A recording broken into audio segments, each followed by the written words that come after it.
Learning goals and success criteria are critical pieces of information students need to be successful learners. Students and teachers must hold a common understanding of what is to be learned and what successful achievement looks like.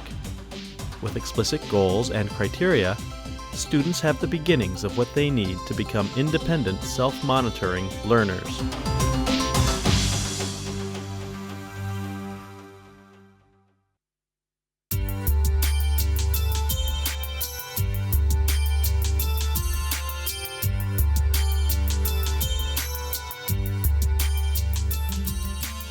Learning goals are brief statements that describe for students what they should know and be able to do by the end of a period of instruction.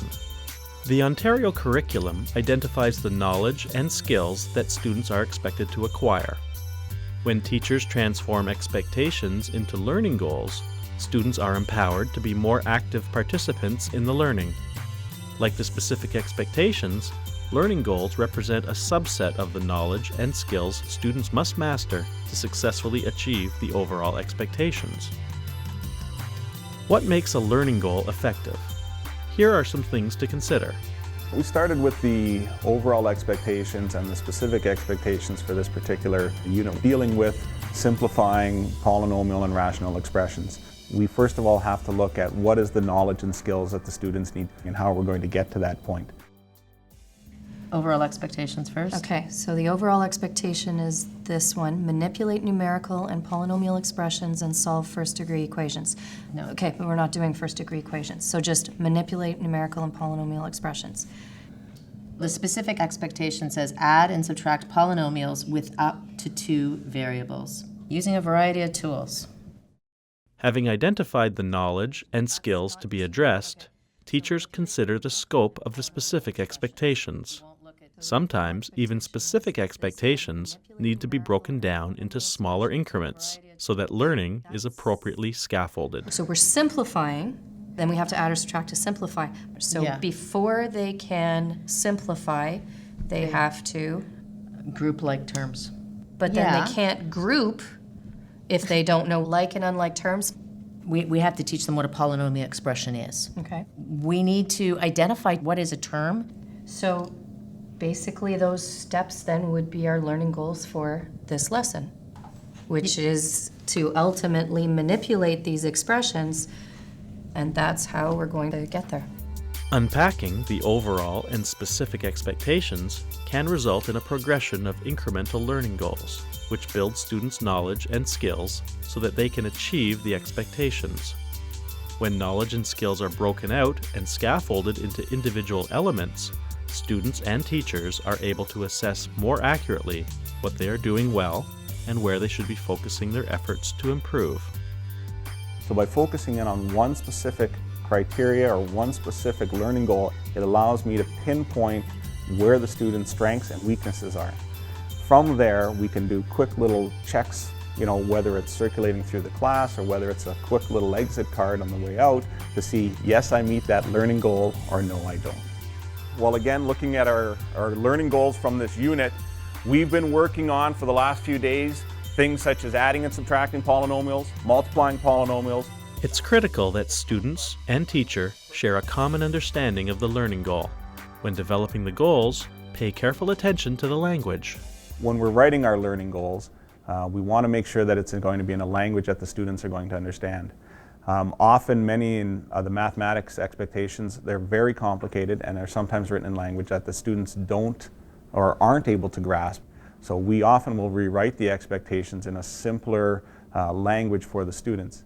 In this particular case, the simplifying, do they know what it means to simplify polynomials? That simplifying is a key word because it's a key descriptor that they will find when handling these types of questions or problems. Hopefully when we're finished, they will be able to tell me what that means in their own language.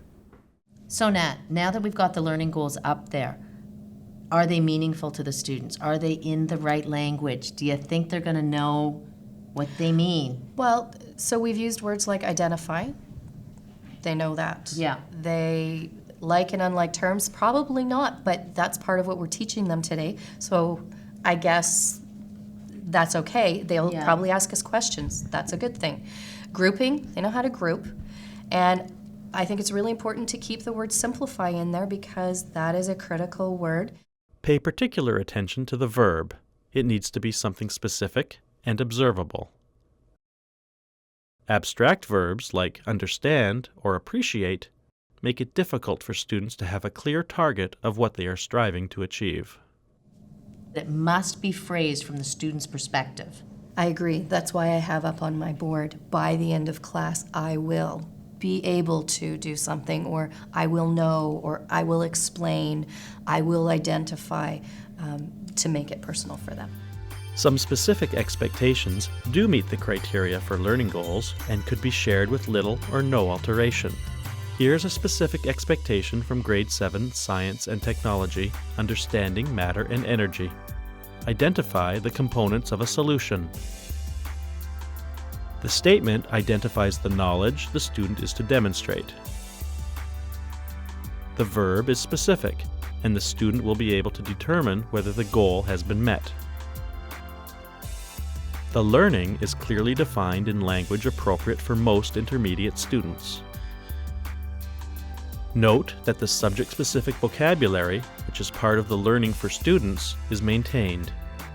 The statement is brief and concise, and when it is shared with students, the teacher will rephrase this from a student perspective as, I am learning to identify the components of a solution.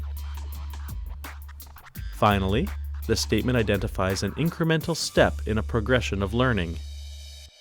Here are some learning goals which identify additional knowledge and skills to build student understanding. It's an integral part of my lessons every day. Not just to have the learning goals, but to discuss them with the students before we begin, so I can identify which students grasp what we're talking about that day and which students need that further explanation so that they're going to be on track for that day's lesson.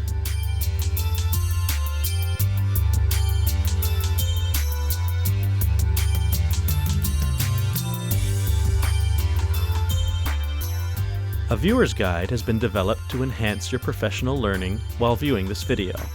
The learning goals and success criteria inventory in this viewer's guide is intended to help assess your current practice, guide your professional learning, and measure your growth over time as you continue to use this resource.